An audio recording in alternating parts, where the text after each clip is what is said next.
கல்யாணம் ஃபிக்ஸ் ஆயிடுச்சா? தமிழ் மேட்ரிமோனிக்கு தேங்க்ஸ் சொல்லணும். 26 வருஷத்துக்கு முன்னாடி இதே தமிழ் மேட்ரிமோனி மூலமா தான் இவ அம்மாக்கும் கல்யாணம் பண்ணேன். கல்யாணம்னாலே தமிழ் மேட்ரிமோனி தான்.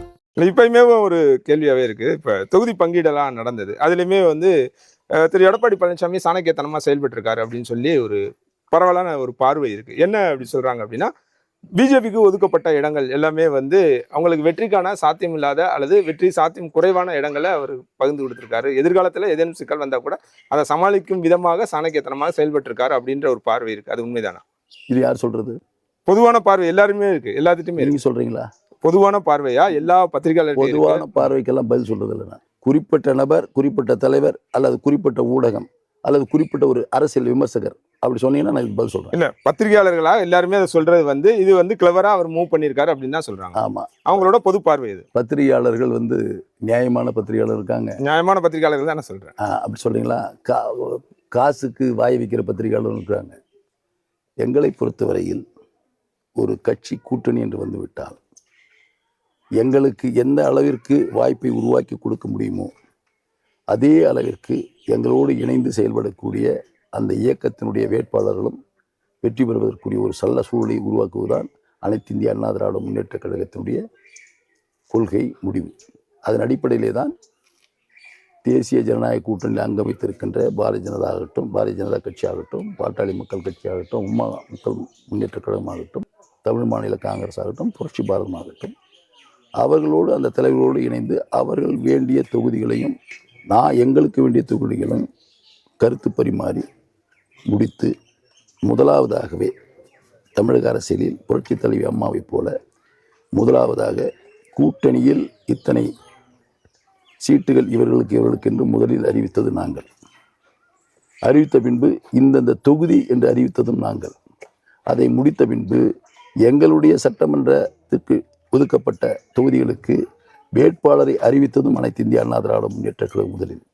அதை முடித்து உடனடியே தேர்தல் பரப்புரையை துவக்கியதும் அனைத்து இந்திய அண்ணா திராவிட முன்னேற்ற கழகம். ரைட். இப்போ கடந்த ஆண்டுல 3 முனை போட்டி இருந்தது. 3 முனை போட்டியை விட பைப்போலார் தான் பெரும்பாலும் இங்கே திமுக அதிமுக அப்படின்றது. இந்த தேர்தலில் புதுவரவா தமிழக வெற்றி கழகம் உள்ள இருக்காங்க. அவங்க தொடர்ச்சியா போராட்டத்தில் பூரா கட்சியோட தலைவர் சொல்றது போட்டி எங்களுக்கும் தாவேக்கா வெர்சஸ் திமுக அப்படிதான் களம் இருக்கு அப்படின்னு சொல்றாரு. அங்கேயுமே அதிமுகவை அவர் இக்னோர் பண்ணி தான் பேசுறாரு.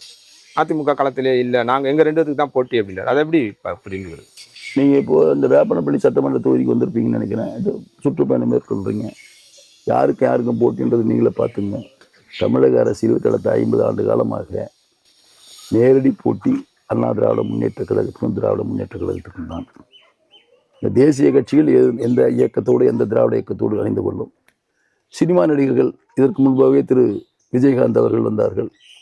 இவரைப் போலவே வேகமாக அவரும் வந்தார். வந்த வழியில் சென்று விட்டார்.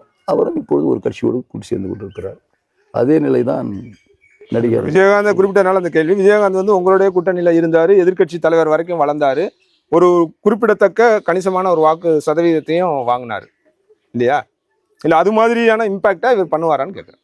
அவர் எங்களோட கூட்டணி சேர்ந்ததுனால தான் எதிர்கட்சி தலைவர் ஆனார். தனியார் இருந்தேன்னா ஒரு சீட்டு கூட ஜெயிச்சிருக்க முடியாது. அப்போ எங்களோட கூட்டணி சேருவதால் அவர்களுக்கு சக்தி கொடுக்கிறது. அதிமுகவோட எந்த கட்சிக்கு சேர்ந்தாலும் அவர்களுக்கு சக்தி கொடுக்கிறது. ஒரு காலத்தில் புரட்சி தலைவர் எம்ஜிஆர் இருந்த காலத்தில் காங்கிரஸ் கூட்டணி இருந்தது. நாடாளுமன்றம் வெற்றி பெற்று சென்றார்கள். அடுத்து 98 புரட்சி தலைவி அம்மா தலைமையில் பாரதிய ஜனதா கட்சி கூட்டணி இருந்தது. சக்தி கூடியது. நாட்டுடைய பிரதமரானார் வாஜ்பாய் அவர்கள்.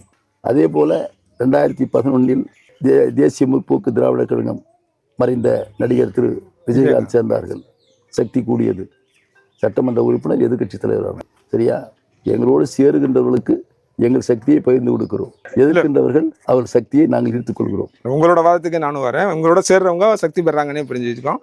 நீங்க எல்லாரையும் போற வர எல்லாத்தையும் நீங்க சேர்த்துற மாட்டீங்களா? அதிமுகன்ற ஒரு வலுவான கட்சி போற வர எல்லா கட்சியும் சேர்க்க மாட்டீங்க. தேமுதிகவை உங்க கூட்டணிக்கு சேர்க்குறீங்க அப்படின்னா அதுல ஒரு கணக்கு இருக்கும் தானே? இது கடந்த கால பிரச்சனை. ஆமா, கடந்த கால பிரச்சனை இல்லை, எதிர்காலத்தில் நான் சொன்னதுனால சொல்றேன். கட்டாயம் அதுல ஒன்றும் சந்தேகம் இல்லை. அது அரசியல் சாணக்கியத்தனம். யார் எந்தெந்த நேரத்தில். இந்த முறையும் அதே தான் நடந்தது. இந்த முறையும் இப்ப தாவேக்காவோட கூட்டணி பேச்சுவார்த்தைக்கு முயற்சி பண்ணி அது நடக்கல அப்படின்ற ஒரு செய்தியா இது செய்தியாவே வந்தது. நிறைய இடங்கள்ல தாவேக்காவோட கூட்டணி பேசினார்கள் என்று யார் சொல்றது? திரு எடப்பாடி பழனிசாமி ஒரு மீட்டிங்ல சொன்னாரு, கொடி பறக்குது, பிள்ளையார் சொல்லி போட்டாங்க அது அப்படின்னு. வேற. நாங்க வந்து அழகா தெளிவா சொன்னாரு. அவரும் என்னோடு பேசவில்லை, நானும் அவரோடு பேசவில்லை, கூட்டணி பேச்சுவார்த்தை இல்லைன்னு தெளிவா சொல்றாரு. எவனும் நாங்களும் சொன்னோம், நடிகர் திரு விஜயும் சொல்லிட்டாரு. ஊடகங்கள் தான் சிண்டு முடிக்கிறதுக்கு முயற்சி பண்றீங்க. சிண்டெல்லாம் அதுல முடிக்கல. என்ன நடந்தது? இப்ப உங்களை மாதிரி மூத்தவங்க கேட்டு அதை ஒரு விளக்கம் பெற்று அது மாதிரி இல்ல. தமிழ் மேட்ரிமோனிக்கு தேங்க்ஸ் சொல்லணும். 26 வருஷத்துக்கு முன்னாடி இதே தமிழ் மேட்ரிமோனி மூலமா தான் இவ அம்மாக்கும் கல்யாணம் பண்ணேன். கல்யாணம்னாலே தமிழ் மேட்ரிமோனி தான்.